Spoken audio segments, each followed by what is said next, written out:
Hi everyone, today let's talk about animal intelligent behavior. Many people think that only humans are truly intelligent, but animals show also show amazing signs of intelligence in different ways through problem solving, communication, and even emotions.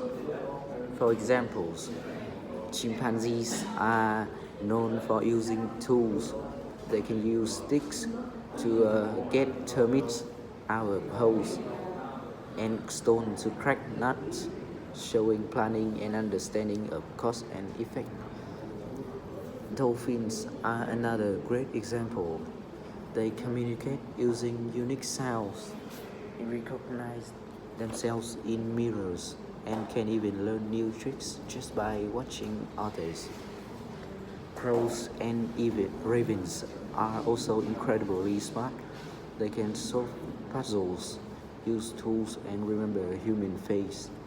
Some experiments show that crows can even plan for the futures, something once thought to be a human only ability. And of course, elephants are famous for their memories and empathy.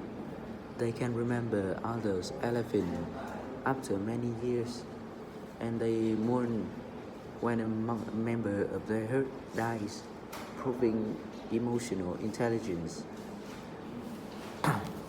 So, animal intelligence in many forms, social, emotional, and problem solving. These examples remind us that intelligence isn't just about talking or writing, but about adapting, understanding, and connecting things many animals do incredibly well.